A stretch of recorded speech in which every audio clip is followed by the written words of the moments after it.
RJD की तरफ से तो कहा जा रहा है कि 17 महीने में तेजस्वी यादव ने इतिहास रच दिया है। तेजस्वी यादव को तो पता भी नहीं होगा जिस डिपार्टमेंट का, वो बेचारा हिसाब दे रहा है। शिक्षा विभाग में उसके मंत्री ने दस्तखत किया है कि नहीं किया है, वो तो पहले उनसे पता कीजिए। नौकरियां नहीं दी हैं उसको पता भी नहीं होगा बेचारे को। पर नौकरियां दी गई हैं। मैं छोटा भाई है, मैं जानता हूं, वो उसको पता भी नहीं होगा कि उस डिपार्टमेंट में उसके मंत्री ने दस्तखत किया है कि नहीं। नहीं तो कन्फेस कराइए, राजद के मंत्री ने तो दस्तखत ही नहीं किया जिसपे नौकरी की बात है। 2021 में हमने विज्ञापन निकाला एनडीए की सरकार ने, उसके बाद जब ये नियुक्तियां हुई तो मुख्यमंत्री जी ने सीधा उस फाइल पर दस्तखत करके नियुक्ति कराया। इसको तो पता भी नहीं होगा, ये मैं कह रहा हूं। और नियुक्ति जिसकी बांटी उसका विज्ञापन भी डेट देख लीजिएगा, आपको पता चलेगा।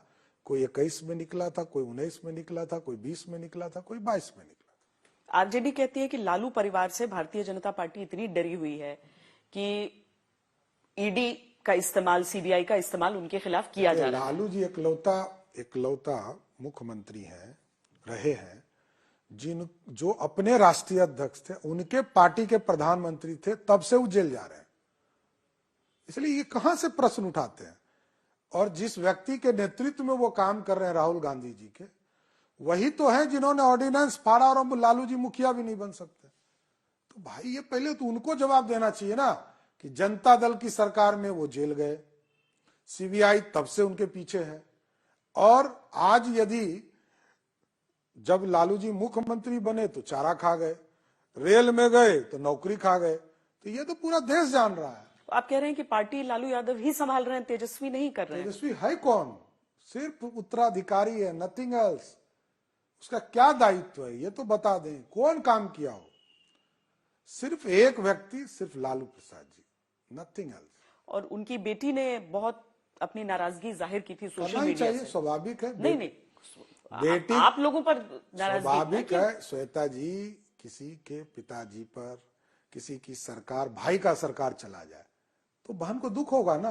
उन्होंने कहा कि बीमार हैं, लेकिन उनको एक अटेंडेंट भी उनके साथ नहीं जाने दिया गया पूछताछ के लिए जब जा रहे थे। ये देखिए, कोर्ट में दे के आते हैं कि मैं राजनीतिक कार्य नहीं करूंगा, यहां आके राजनीतिक कार्य करता है। भाई आराम करें ना, हम लोग भी चिंता कर रहे हैं।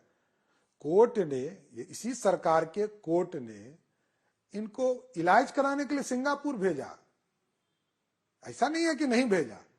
जहां लालू जी को इलाज की जरूरत है पूरा इलाज किया जाएगा और दूसरा भी इलाज किया जाएगा। दूसरा इलाज मतलब? अरे भाई, जब कानून का राज स्थापित करने के लिए भ्रष्टाचारी को तो जेल में भी रखना पड़ेगा ना। जो व्यक्ति ही भ्रष्टाचार के प्रतीक हो तो उस पर इलाज तो करना ही पड़ेगा। ये आप लोग जनता को आश्वासन के तौर पर बोलते हैं या फिर नेताओं को चुनौती? नहीं, आप तो एकदम देखिए, स्पष्ट रखिए। लालू जी एक पहले नेता है बिहार में जो पंजीकृत अपराधी हैं, जिनको रिकॉर्ड में 7 बार सजा हुई है। कोई नेता नहीं आपको मिलेगा। इनके समय में चारा खा गए, अलकतरा खा गए, नौकरी खा गए। अब इसके बाद बचता क्या है? इन लोगों के पास एक ही कार्ड है, विक्टिम कार्ड, कि मेरे पिताजी, मेरी मां को फंसाया जा रहा है। अरे तो बताओ ना, एविडेंस कहां से आया? तो आपको लगता है ये जो 7 सीटों की बात हो रही है, आरजेडी नहीं जीतेगी? नहीं, जनता का भरोसा तब होगा जब लालू जी को यह बताना पड़ेगा कि मैं जनता के लिए काम कर रहा हूं। मोदी जी का कोई पॉकेट नहीं है। नरेंद्र मोदी देश के प्रधानमंत्री हैं, पॉकेट नहीं बता पाएंगे। नीतीश कुमार जी भी लंबे समय से काम कर रहे हैं, कोई व्यक्ति आज तक नहीं बता पाया कि इनका पॉकेट क्या है। देखिए, राजनीति करने के लिए यदि हम समाज के उत्थान के लिए काम कर रहे हैं तो आगे आपको बताना पड़ेगा जनता को हम ये काम कर रहे हैं। लेकिन सिर्फ यदि मैं हटूं, मेरे परिवार के बच्चे आ जाएं, मेरी बेटी आ जाए, मेरा बेटा, ये जनता नहीं, इसको नहीं टॉलरेट कर सकती। और कोई काम नहीं करना, 14-15 महीने की सरकार रही, काम तो करना ही पड़ेगा। ओबीसी आरक्षण और जातीय जनगणना का जो मुद्दा है, नीतीश जी ने तब इस बारे में काम किया, बातें की जब उनका गठबंधन अलग था। राहुल गांधी ने भी क्रेडिट लिया इसमें कि उनकी तरफ से बहुत प्रेशर किया गया था। राहुल गांधी का बेचारे कौ नहीं जानते होंगे, वो जानते ही नहीं होंगे बिहार के बारे में। उनको क्या पता है बिहार के बारे में? तो उनको पता भी नहीं होगा। जहां तक नीतीश जी का मामला है, एक बयान आप बता दीजिए जिसमें उन्होंने ये कहा हो कि भाजपा ने इसका खिलाफ किया हो। और मैं सरकार में शामिल था, सरकार में बैठकर हम लोगों ने कैबिनेट से पास करके जाति आधारित सर्वे कराया। तेजस्वी यादव तो विरोधी दल के नेता थे, तो इनको बेचारे को क्या पता है, और ना इनके पास वो डिपार्टमेंट था ये बता सकते हैं। ये मुख्यमंत्री जी का प्रस्ताव था जिसको भाजपा ने माना 2022 के जून में, 22 या 23 जून का समय होगा, जिसमें हम लोगों ने प्रस्ताव को स्वीकृत किया और पूरे प्रदेश में जाति आधारित गणना हुआ। मतलब आपको जो कांग्रेस और आरजेडी चुनौती देते हैं कि बीजेपी तो चाहती ही नहीं है जातीय जनगणना। अब आ रहा हूं, आरक्षण। आरक्षण इस देश में जब जब लागू हुआ श्वेता जी, तब भाजपा या जनसंघ का राज रहा।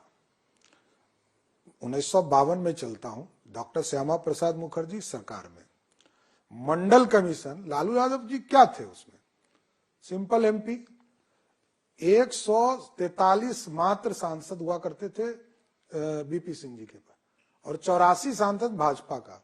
श्रीमान राहुल गांधी जी के पिताजी ने कितना लोकसभा में पानी पी पी के गाली देने का काम मंडल कमीशन में किया, ये पूरा इतिहास जानता है, पूरा देश जानता है। आप समझिए कि मंडल कमीशन को पास कराने में लालू जी का तो कोई रोल ही नहीं था। बीपी सिंह जी प्रधानमंत्री थे, 143 सांसद मात्र हुआ करते थे, और 84 सांसद भारतीय जनता पार्टी का सरदेय अटल बिहारी वाजपेयी और आदरणीय अडवाणी जी के नेतृत्व में था। समर्थन दे के पास कराया गया। मंडल भी हम और कमंडल भी हम हैं। आरक्षण बिहार में लालू प्रसाद जी 15 साल बिहार के मुख्यमंत्री रहे, एक व्यक्ति का नाम बता दे जिसको आरक्षण दिया हो, ना ओबीसी को, ना दलित को, ना पिछड़ा को, ना अति पिछड़ा को, ना जो स्वर्ण महिलाओं को आरक्षण भी था वो भी खत्म लालू प्रसाद जी ने कर दिया। और जब 2001 में पहली बार पंचायती राज का चुनाव हाईकोर्ट के आदेश पर हुआ, तो ना दलित को आरक्षण था, ना ओबीसी को आरक्षण था।